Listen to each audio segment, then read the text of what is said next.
ഞങ്ങളുടെ മാതൃഭൂമിക്ക് നേരെ കൈയുയർത്തുന്നവർക്കിനി സമാധാനം ഉണ്ടാകില്ലെന്ന് ഇറാന്റെ ആഭ്യന്തര മന്ത്രാലയം പറഞ്ഞതിന്റെ പൊരുൾ അമേരിക്കയ്ക്ക് ഇപ്പോൾ കൂടുതൽ മനസ്സിലായിരിക്കുകയാണ്. അതെ, പശ്ചിമേഷ്യയെ നടുക്കിക്കൊണ്ട് ഇറാന്റെ പ്രത്യാക്രമണം ആരംഭിച്ചു കഴിഞ്ഞിരിക്കുന്നു. അവസാനം ഇറാൻ ആക്രമണം നടത്തിയത് അമേരിക്കൻ നാവികസേനയുടെ 5ാം കപ്പൽപ്പടയുടെ ആസ്ഥാനമായ ബഹ്റൈനിലാണ്. ഒപ്പം കുവൈറ്റിലെ പടുകൂറ്റൻ അമേരിക്കൻ സൈനിക കേന്ദ്രങ്ങളും കടുത്ത ആക്രമണമാണ് ഇപ്പോൾ നേരിട്ടുകൊണ്ടിരിക്കുന്നത്. അമേരിക്കയും ഇസ്രായേലും ചേർന്ന് തുടങ്ങി വെച്ച അധിനിവേശത്തിന് നിമിഷങ്ങൾക്കുള്ളിൽ തന്നെയായിരുന്നു ഇറാന്റെ പ്രത്യാക്രമണ മറുപടി. ഇസ്രായേലിന്റെ ഹൃദയഭാഗം ലക്ഷ്യമാക്കി 30-ലധികം മിസൈലുകളും ഡ്രോണുകളുമാണ് ഇറാൻ തൊടുത്തുവിട്ടിരിക്കുന്നത്.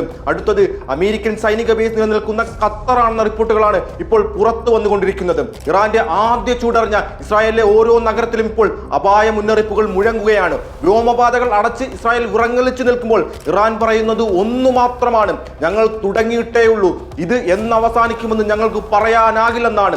വിട്ടുവീഴ്ചയോ കീഴടങ്ങലോ എന്ന ചോദ്യത്തിന് ഇറാന്റെ നിഘണ്ടുവിൽ സ്ഥാനമില്ലെന്ന് അമേരിക്കയ്ക്ക് നന്നായി അറിയാവുന്ന ഒരു കാര്യമാണ്. എന്നിട്ടും ഇപ്പോൾ എന്തിനെന്ന ചോദ്യമാണ് അമേരിക്കയോട് ലോകം ആവർത്തിച്ച് ചോദിച്ചുകൊണ്ടിരിക്കുന്നത്. അധിനിവേശത്തിനുള്ള ഇറാന്റെ മറുപടി സങ്കീർണവും ദീർഘകാലം നീണ്ടു നിൽക്കുന്നതുമായിരിക്കുമെന്ന് ഉറപ്പാണ്.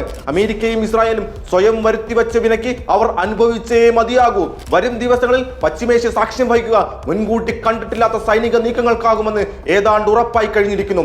തിങ്കളാഴ്ച വിയന്നയിൽ സമാധാന ചർച്ചയുടെ അടുത്ത ഘട്ടം തുടരാനിരിക്കെയാണ് അന്താരാഷ്ട്ര നിയമങ്ങളെല്ലാം കാറ്റിൽ പറത്തിക്കൊണ്ട് ഇസ്രായേലും അമേരിക്കയും ഈ കൊടും ചതി നടത്തിയിരിക്കുന്നത്.